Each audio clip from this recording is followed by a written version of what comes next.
Olá, pessoal, bom dia, tudo bem por aí? Espero que sim. Vamos agora com mais uma aula de Sociologia, cursão pré-vestibular.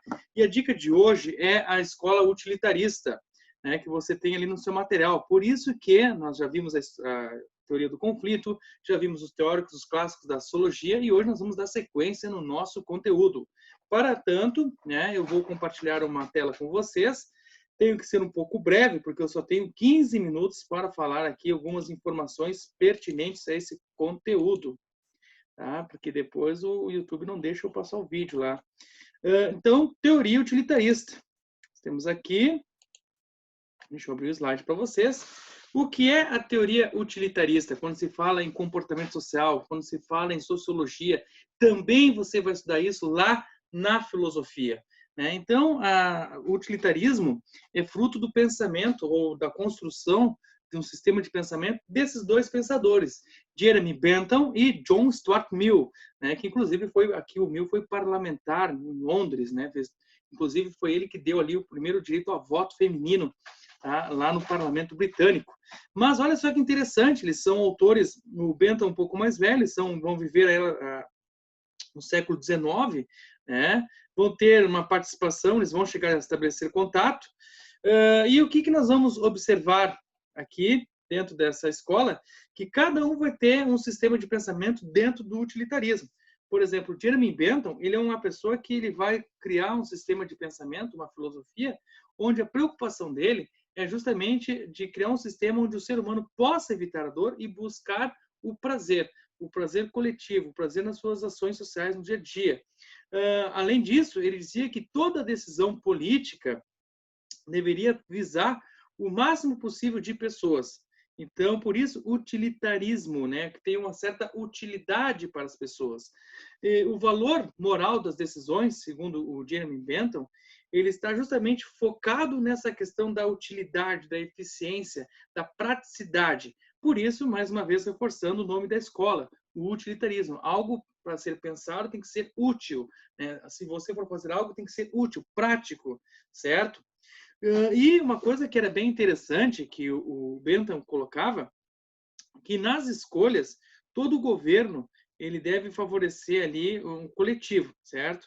Só que sempre escolher políticas ou práticas que favoreçam a maioria, das possíveis situações sobre, a minoria. Então, por exemplo, assim, num governo, você é governante, você vai ter uma política de governo, você sempre tem pessoas que são contra ou a favor, mas tudo que você for fazer, você sempre tem que agradar a maioria da população.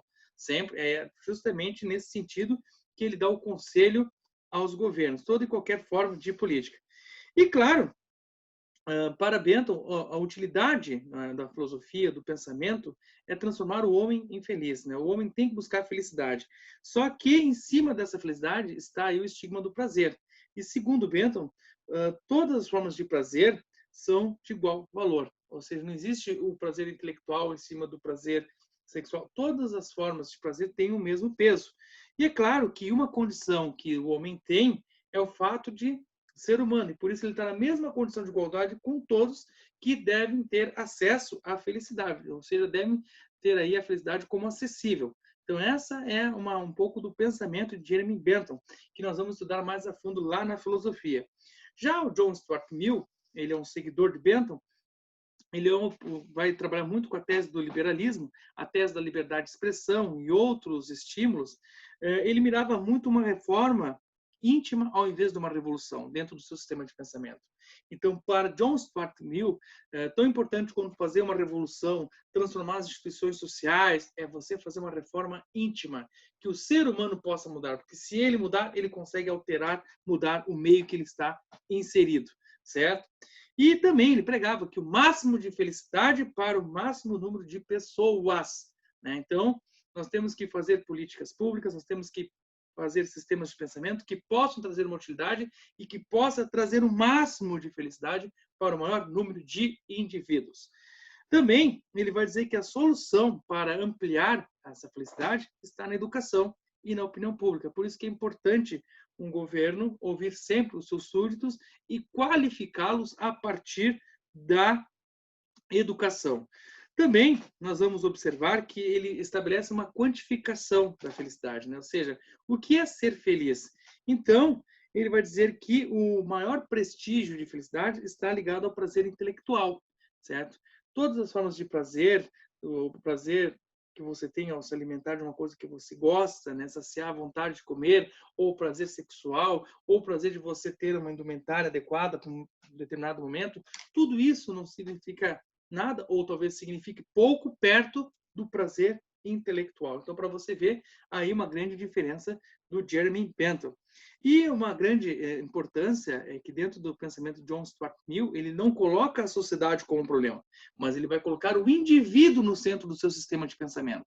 Ou seja, quando ele diz que o importante é você reformar o indivíduo ao invés de tentar mudar o meio, ele está colocando no centro da discussão, no centro do debate, a importância de pensar o homem e não a sociedade. Certo? Então, só para você se antenar aí, um breve histórico do que significa um, o que significa o outro. Né? Ou seja, eles ambos pensam, ambos vão criar um caminho numa escola chamada utilitarista. Tá? Você também vai estudar isso na filosofia. Quando é que surgiu o utilitarismo? Surgiu no século XVIII. O objetivo era fundar uma ciência social aplicada com base no cálculo de bem-estar ou nas preferências dos indivíduos, que pudesse, então, calcular como os indivíduos poderiam ser felizes, né? A teoria da escolha racional nasceu nos anos 40. Então, aqui, só um pouquinho, eu vou pegar meu marcador de texto. Nos anos 40, essa tese do utilitarismo ela vai ser aprimorada, certo? E, a partir daí, nós temos a teoria da escolha racional, né? Que vai muito ao encontro ao estudo da ação social lá, como Weber fez, certo? E aí, o que nós vamos ter aqui? Nós temos 3 características dessa teoria da escolha racional. Então, segundo esses pensadores, nós temos 3 tipos de ação que levam o ser humano a agir na sociedade. Então, racionalidade instrumental é a ação considerada racional ou não com relação aos meios empregados para obter determinada finalidade. Tá? Então, as teorias utilitaristas racionais não avaliam a racionalidade do fim desejado. Ou seja, aqui eu não vou avaliar a consequência do meu ato, mas sim os meios empregados. Então, por exemplo, eu quero muito passar no vestibular na URGS. O meu foco não pode ser, nesse momento, passar lá na URGS. O meu foco, nesse momento, é empregar bem os meios, ou seja, estudar, porque a aprovação será uma consequência deste meio. Então, eu tenho que assistir às aulas do cursão, eu tenho que esclarecer dúvidas com meus professores, eu tenho que resumir as obras da literatura, eu tenho que organizar o meu tempo para objetivar, assim, uma sistemática de estudo onde eu posso dar conta de tudo. Então, o meio empregado é o mais importante. É tão importante quanto o fim é o meio, é o instrumento como eu vou chegar à minha finalidade, certo? Depois, nós temos aqui o cálculo do custo e benefício. Né? Toda relação social é vista como uma troca que exige uma comparação entre o custo e o benefício. É aquilo que eu vivo pensando, né? que eu vivo dizendo para a gurizada. Cara, o que tu quer da tua vida, né? Às vezes tu quer um vestibular, às vezes você quer uma carreira. Então, outro dia um menino disse assim, Soro, eu gostaria muito, muito, muito, muito de ser militar. Eu disse, não, que legal, cara, é uma carreira muito interessante, muito valorizada. Mas tu tem essas condições? Você está querendo pagar o preço necessário para exercer essa profissão? Porque é muito bonito você vestir um fardamento verde-oliva e dizer, eu sou oficial do Exército. Mas você não sabe que você muitas vezes passa muito tempo fora de casa em treinamento. Você não sabe, e talvez não pensa que você muitas vezes tem que sair da sua residência e fazer várias alterações de endereço ao longo da sua carreira, porque você tem que trocar de base militar, de transferência, e muitas vezes é uma transferência meio que forçada, talvez. Você não sabe que muitas vezes você tem que passar por constante treinamento, você não tem uma certa liberdade de decisão sobre a sua vida, porque a qualquer momento o quartel te chama, tem que ir. Então, se você não tem uma visão do que é uma carreira militar, do lado positivo, e só vê o lado positivo, então provavelmente você pode aí incorrer num equívoco, certo? Por quê? Porque tem que pensar muito bem no custo e benefício. Se você é uma pessoa desprendida, que consegue pensar em viver fora de Caxias, morar longe de casa, se virar por conta própria, se você tem uma certa habilidade em aceitar ordens, a ter uma vida regrada, perfeito. Tá? Este é o custo que vai te exigir para você ter o benefício de ter essa carreira em mãos. É a mesma coisa. Ah, eu quero ser diplomata. Outro dia um aluno veio com esse papo. Quero trabalhar no Itamaraty, quero ser diplomata. Bom, querido, para começar, aí exige muito esforço intelectual. Eu estou te dizendo de um concurso a nível de Brasil, com poucas vagas e com muita gente qualificada. Então, se você quer abrir mão da sua liberdade, se você quer abrir mão da sua parte da sua vida jovem, de fazer festa, de fazer viagem e ficar trancado num quarto estudando 12 horas por dia, língua estrangeira, legislação, história, geografia, que são todas áreas que vão ser cobradas no concurso, perfeito. Este é o custo que tu tem que pagar para ser diplomata e passar no concurso. Então, na verdade, a tua escolha é pautada aqui no custo e benefício, certo? E depois nós temos aqui o paradoxo da racionalidade.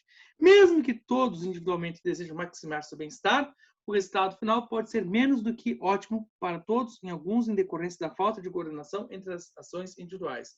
Ou seja, por mais que nós tentamos maximizar o máximo de bem-estar para todos, nem todos terão uma vida satisfatória com determinada ação, certo? É aquela coisa. Tá? Eu torço para que todos os meus alunos passem na URGS, todos os meus alunos tirem uma nota máxima no Enem. Para isso, eu me qualifico, preparo as minhas aulas e dou todo o suporte necessário para que você possa atingir uma bela qualificação. Aí eu te pergunto, mas todos irão ter essa conduta?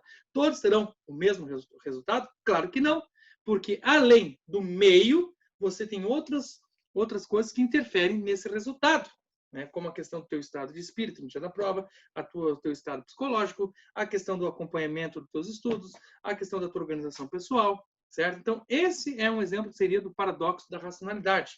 Por mais que você pense em ampliar para o máximo de pessoas, nem todos terão aí a sua demanda atendida, tá? Muito bem, muito bem.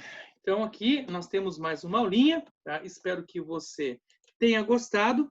Fique bem, fique em casa, que nós vamos até você. Somos o Cursão Pré-Vestibular. E na sequência, nós teremos aí mais algumas aulas. Certo, gente? Por hoje é só.